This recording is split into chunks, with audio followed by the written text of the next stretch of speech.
Video में हम लोग जानेंगे कि आप मैथ्स को कैसे अप्रोच कर सकते हैं प्री में। आपको सिलेबस कहाँ से कंप्लीट करना है और कैसे कंप्लीट करना है, आपको प्रैक्टिस कहाँ से करनी है और कब करनी है, रिवीजन आपको कब और कैसे करना है, चैप्टर टेस्ट आपको कब और कहाँ से लगाने हैं। अगर आप ये रिपीटेडली 6 मंथ्स फॉलो करते हैं तो आपका मैथ्स भी स्ट्रांग हो जाएगा और आप भी मेरी तरफ प्री में 50 आउट ऑफ 50 मार्क्स स्कोर कर सकते हैं। जय हिंद दोस्तों, आप सभी का स्वागत करता हूँ आपके अपने इस यूट्यूब चैनल पे। आज के वीडियो में हम लोग बात करेंगे मैथ्स की स्ट्रेटजी के बारे में। जैसा कि आप सभी जानते हैं, CGL 2025 का एग्ज़ाम जो कि शेड्यूल है जून में, उसके लिए आपके पास अभी से यहाँ पे करीब करीब 100 दिन बचे हैं। इस वीडियो में हम लोग जानेंगे कि आप मैथ्स को कैसे अप्रोच कर सकते हैं प्री में। इस वीडियो में हम लोग मेनली 4 चीज़ के बारे में बात करेंगे। पहला है आपका सिलेबस, ये आपको सिलेबस कहाँ से कंप्लीट करना है और कैसे कंप्लीट करना है। दूसरा है आपको प्रैक्टिस कहाँ से करनी है और कब करनी है। तीसरा जो कि सबसे इम्पॉर्टेंट है मेरे हिसाब से, वो है रिवीजन आपको कब और कैसे करना है। और चौथा हम लोग बात करेंगे मॉक टेस्ट के बारे में और चैप्टर टेस्ट आपको कब और कहाँ से लगाने हैं। सबसे पहले हम लोग सिलेबस के बारे में बात करेंगे कि आपको सिलेबस कहाँ से कंप्लीट करना है। आपको क्या करना है, सबसे पहले यूट्यूब पे जाना है और यूट्यूब पे जाके आपको परसेंटेज जैसे आपको पढ़ना है तो परसेंटेज आपको सर्च कर लेना है। फिर उसके बाद आपको 3-4 टीचर्स के वहाँ पे वीडियो शो होंगे। आपको क्या करना है कि इस पे एक दिन आपको देना है और आपको एक एक लेक्चर सभी टीचर्स के देखने हैं। फिर आपको ये देखना है कि आपको सबसे अच्छे से किस टीचर से समझ में आ रहा है। आपने उस टीचर को सेलेक्ट कर लिया। अब आपको ये देखना है कि उस टीचर के यूट्यूब पे फ्री लेक्चर पढ़े हैं, तब तो ठीक, आप यूट्यूब से भी कर सकते हैं, नहीं तो आप उस टीचर के पेड कोर्स भी ले सकते हैं। सिलेबस कंप्लीट करने के बाद अब बारी आती है प्रैक्टिस की। जैसे आपने परसेंटेज का जो आपका लेक्चर है वो आपने मान लेते हैं कि आपने 6 दिन में कंप्लीट कर लिया।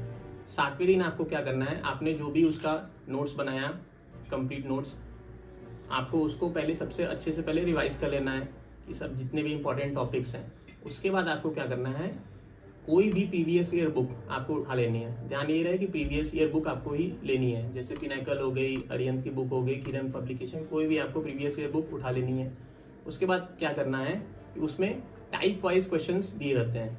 आपको क्या करना है कि सारे क्वेश्चंस आपको परसेंटेज के नहीं लगाने हैं।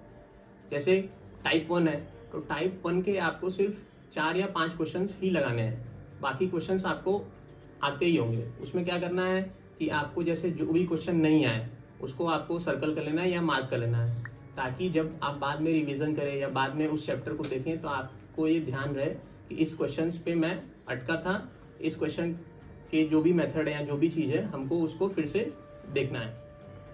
इसी तरीके से आपको अपने मैथ्स के सारे सिलेबस कंप्लीट कर लेने हैं और बीच बीच में आपको रिवीजन भी करना है। जैसे जैसे 2-3 चैप्टर्स कंप्लीट हो जाए, आपकी कोशिश ये रहनी चाहिए कि आपने जो भी पीछे के चैप्टर्स पढ़े हैं आप उसको भूले ना और उसको आप साथ साथ में रिवाइज करते चलें।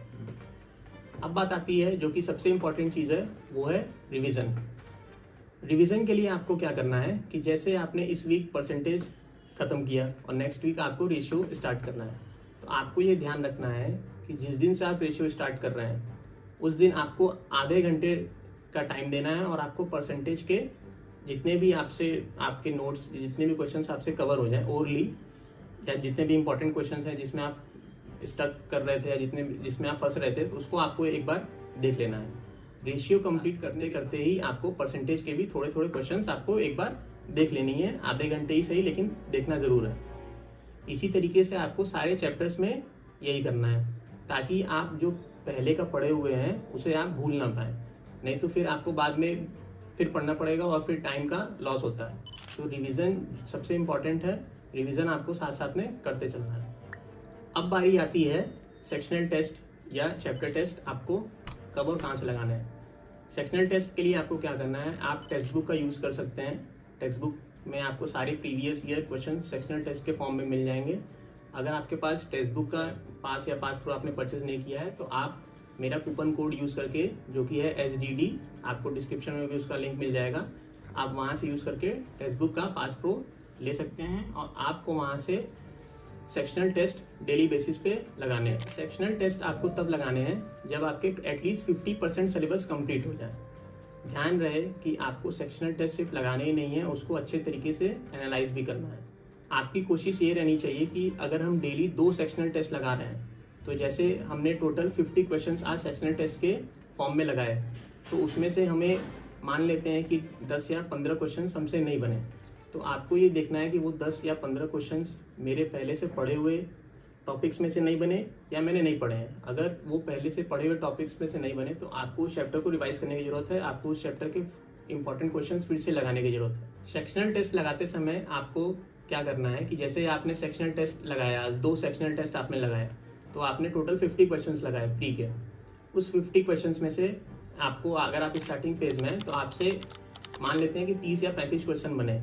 बाकी के जो बचे हुए क्वेश्चंस हैं आपको उसमें देखना है कि ये जो क्वेश्चंस थे उसके मैंने टॉपिक्स पढ़े ही नहीं हैं या मैंने पढ़ लिए हैं, मुझको नहीं आ रहा है। अगर आपने नहीं पढ़े हैं तो वो सिंपली आपको पहले उसको कवर करना है।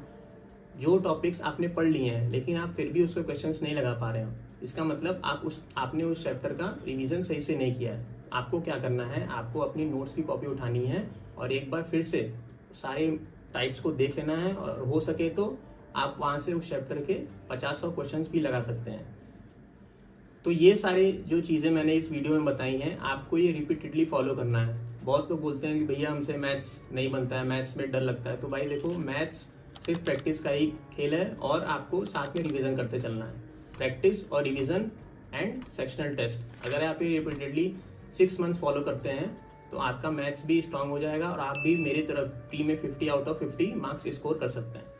एक जो इम्पॉर्टेंट चीज़ है वो है कैलकुलेशन। आपको साथ साथ में प्रैक्टिस तो करनी है, लेकिन आपको उसके साथ कैलकुलेशन की भी प्रैक्टिस करनी है। उसके लिए आप बहुत सारे ऐप आते हैं, उसका यूज़ कर सकते हैं। जैसे एक मैथ्स वर्कआउट करके चैनल आता है, मैंने उसका यूज़ किया है। डेली नहीं, आपको इसमें ज़्यादा टाइम नहीं देना है। डेली के अगर आप 10 मिनट भी देते हैं तो आपकी कैलकुलेशन बहुत स्ट्रांग हो जाएगी। और प्री में, खासकर प्री में आपकी कैलकुलेशन आपको बहुत हेल्प करती है। जैसे मान लीजिए आप किसी क्वेश्चन में फंस गए तो आपको उसमें 2-3 मिनट मान लीजिए लग गए, लेकिन जो क्वेश्चंस आपको आता है, हो सकता है आपने उसमें कैलकुलेशन फास्ट किया और आप वहाँ से 10 या 15 सेकंड आप वहाँ से सेव कर लेते हैं। वो जो आपने टाइम सेव किया है वो हेल्प कर सकता है आपको जीके के क्वेश्चंस लगाने में और इंग्लिश के क्वेश्चंस लगाने में। तो साथ में आपको कैलकुलेशन की भी प्रैक्टिस करनी है। उसके लिए मैं जो भी ऐप होंगे वो आपको डिस्क्रिप्शन में उसका लिंक दे दिया जाएगा। तो इस वीडियो में इतना ही। बाकी आपके मैथ्स से रिलेटेड जो भी डाउट्स हैं आप वो कमेंट में लिख सकते हैं। मैं कोशिश करूंगा कि मैं सारे लोग का रिप्लाई दे सकूं। और बाकी इसी तरीके की वीडियो के लिए आप लोग इस चैनल को सब्सक्राइब कर लीजिए। आप जो भी एसएससी या गवर्नमेंट एग्जाम से रिलेटेड जो भी इंपॉर्टेंट वीडियोज़ हैं वो इस चैनल पर आती रहेंगी। जय हिंद।